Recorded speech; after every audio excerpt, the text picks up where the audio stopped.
Estamos mergulhando em mais uma edição da HQ Ultimates, e os Supremos vão encarar um vilão muito forte em breve. Nesta, que é a quinta edição, veremos uma aventura com esse cara com arco e flechas. Começamos no satélite secreto Stark, com o Homem de Ferro dizendo a Steve Rogers sobre um grande problema. Acontece que 5 meses atrás, um grande oleoduto da Roxxon foi catastroficamente comprometido em 4 lugares. Mas felizmente, o fluxo de petróleo bruto foi interrompido momentos antes. 4 meses atrás, um acampamento de trabalhadores da Roxxon foi devastado durante a noite.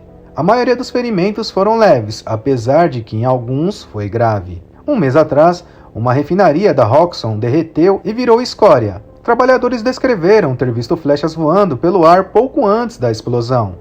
Capitão fica impressionado ao saber que tudo isso foi causado apenas com flechas. Só que o Homem de Ferro diz que não são apenas flechas, e sim um sistema de armas de projéteis inteligentes de última geração que ele mesmo criou. Para o Capitão América, isso não muda ao fato de que isso continua sendo uma flecha. O Homem de Ferro diz a Steve que tentou. No entanto, o homem que deveria ser o herói Gavião Arqueiro rejeitou sua oferta e um transeunte aleatório acabou pegando as coisas. O capitão corrige o que Tony falou, dizendo que ele jogou tudo no lixo. Steve não vê problemas, pois eles queriam cidadãos pegando as armas contra o Conselho, seus aliados e sua infraestrutura. O Homem de Ferro diz que entre as operações em andamento tem a recuperação da Ilha Gama e do Tocha Humana. Ele diz que está atolado, mas finalmente teve a chance de analisar os números dessa pessoa. E não parece bom. A pontuação de heroísmo dele estava no 10º percentual inferior. Isso o deixa no índice de potencial vilão. Segundo o Capitão América, algumas coisas não são capturadas em números. Ele pensou que Tony tivesse aprendido isso depois do que aconteceu da última vez. Tony então diz que é exatamente por isso que eles precisam pegar essas armas de volta. Ele não pode ser responsável por mais mortes desnecessárias. Steve meio que minimiza o fato por se tratar de flechas, mas Tony alerta, dizendo ser flechas que podem seguir um alvo por 64 km, cortando ângulos retos e 3 vezes a velocidade do som. Flechas que podem abrir buracos em navios de guerra e fritar qualquer dispositivo eletrônico em um raio de 180 km. E um homem devidamente treinado poderia derrotar um exército com essas flechas. Tony pede que Capitão América vá em uma missão na Eurásia, pois o Gigante e a Vespa estão seguindo uma pista sobre outro herói preso. Ele não sabe onde Thor e Sif estão e que a Mulher Hulk só deixará sua ilha para ataques diretos contra o Conselho ou missões de resgate, e que o Senhor Destino, só o Destino sabe. Tony pede ajuda e Steve aceita. Na refinaria Roxxon 15, que fica 5,5 milhas do rio Missouri, o Capitão América é recepcionado pelo Gavião Arqueiro, que tem uma flecha repulsora. Ironicamente, o Gavião Arqueiro diz que, enfim, eles enviaram um cowboy. Steve pergunta se Charlie Ramsey sabe por que ele está aqui. Ele diz saber que Steve é um dos Supremos e que talvez esteja aqui para explodir uma escola ou algo assim. Mas o Capitão América diz que os Supremos não fazem isso, e explodir coisas parece ser mais a praia de Charlie. Dito isso, ele logo manda uma flecha enquanto diz que o cowboy desvie. Enquanto se esquiva, Steve diz que na verdade é um capitão, o Capitão América. Mas o Gavião insiste em falar que ele é um cowboy. Ele diz que Steve parece o Gary Cooper e ele é o índio. Charlie pergunta se o Cap sabe o que isso faz dos dois. Cap então diz que entendeu a referência enquanto era atingido pela flecha que retorna como um bumerangue. Enquanto pega uma flecha sônica gritadora, Charlie diz saber tudo sobre os cowboys. Seu pai adorava aqueles filmes antigos e ele viu todos eles. Enquanto repetidamente diz que viu cowboys matando índios. Um ruído ensurdecedor desorienta o Capitão América e Charlie continua dizendo que todo mundo comemorava ao ver o destino dos índios, só que ele também os amava.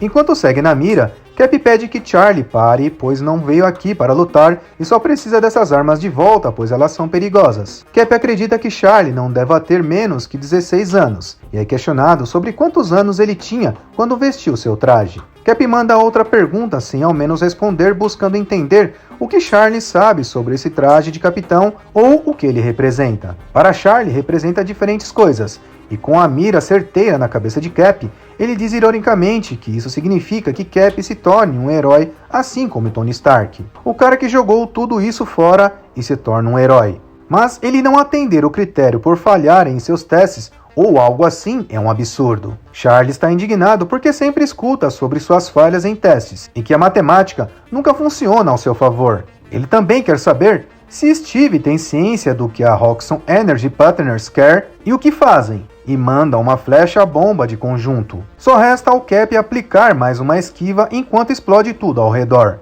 Charlie mesmo responde, dizendo que eles inundam as planícies, destroem o solo sagrado e poluem a água enquanto prepara mais 3. A flecha de gás de nocaute, flecha congelada e a flecha ácida. Apesar de desviar dos tiros, se não fosse pelo escudo, o Capitão América não estaria mais aqui.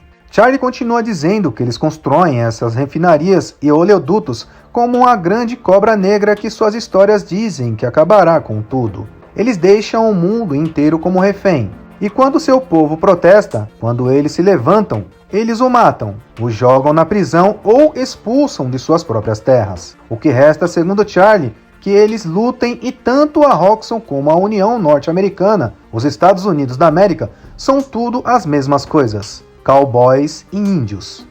Enquanto isso, Cap então lança seu escudo na direção de Charlie. Então, ele o bloqueia com a flecha de cancelamento de inércia. Cap diz que essas armas, esta vida, é um fardo e que Charlie não precisa assumi-las. Charlie acredita que viu um garoto na luz dizendo que precisava garantir a proteção dos inocentes, salvar vidas e que existisse inspiração aos cidadãos do mundo, que eles precisavam ser as melhores versões de si mesmos. Cap revela que esse cara era só o Tony Stark, e ele estava falando com outra pessoa, um herói em potencial não com ele. Charlie é membro da banda Oglaga da nação Lakota. Seu nome civil é Charlie Ramsey, mas seu nome espiritual, o que ele diz ser principal, é Charlie Olho de Gavião. Charlie prepara a flecha taser industrial. Ao lançar a flecha, o Capitão América se esquiva e corre em busca do escudo, mas assim que o recupera é atingido nas costas. Enquanto prepara a flecha navalha, Charlie diz que aqueles que criaram este mundo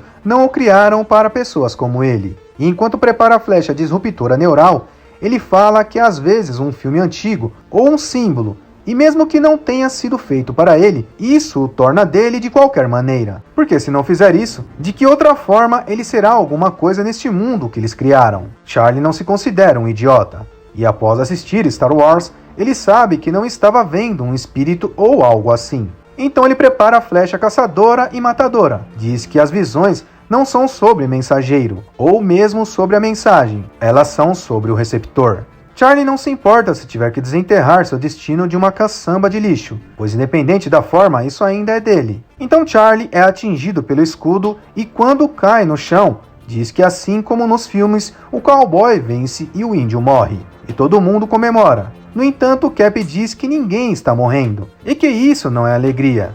Ele estende sua mão para Charlie levantar e que use seus olhos. Enquanto faz uma busca, ele questiona e Cap diz que tentou dizer que o que Charlie está fazendo é perigoso. Essa é uma equipe de limpeza da Roxxon vindo para apagar os dois como duas manchas no carpete.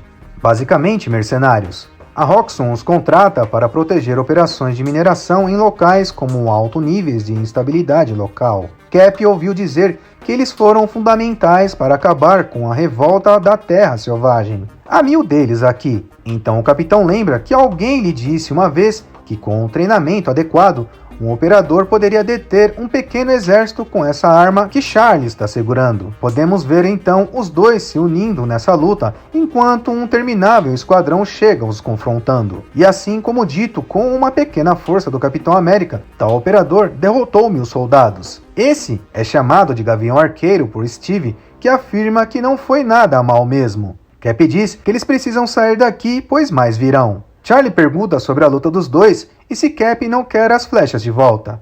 Então Cap revela que nunca teve a intenção de pegá-los de volta. Ele só queria ter certeza antes de contar ao Homem de Ferro. Charlie pergunta o que o Cap vai dizer. Então ele diz que falará que Tony não perdeu. Steve então diz gostar do nome espiritual Charlie Olhos de Gavião. E o garoto então brinca afirmando que os homens brancos acreditam em qualquer coisa. De lá somos levados até a instalação do Hulk, local de onde toda a luta é monitorada. O Da Costa observa ter não se importado tanto com as baixas que a dupla deixou. Na verdade, ele achou até bem engraçado. No entanto, agora os Supremos afetaram seu lucro líquido e de fato Da Costa não quer prejuízo com a Roxxon, que é uma parte vital do seu portfólio. Bruce Banner então lembra que Da Costa concordou em colocá-lo nisso e se ele duvida de sua mão forte e firme. Quando Da Costa afirma não duvidar, Banner revela que estudou os Ultimates e sabe tanto seus pontos fortes como os fracos, e além das ideias desarmônicas deles. Banner sabe muito bem que eles utilizam a tecnologia avançada da Stark Stealth. Suas verdadeiras identidades são segredos bem guardados, e se eles esmagarem 2 ou 3, os outros irão cair, mas ganharão força nas sombras. Os Ultimates operam com uma insurgência, então como Bruce Banner não pode destruir uma insurgência pedaço por pedaço, ele propõe que irá finalizar todos de uma vez. Se você gostou do vídeo, deixa o like para ajudar o canal. E quero dizer que esse Hulk está bem medonho, hein? Os Supremos vão encarar um problemão. Talvez veremos algumas baixas nas próximas histórias. E assim chegamos ao final desta edição. Muito obrigado pela companhia e até a próxima!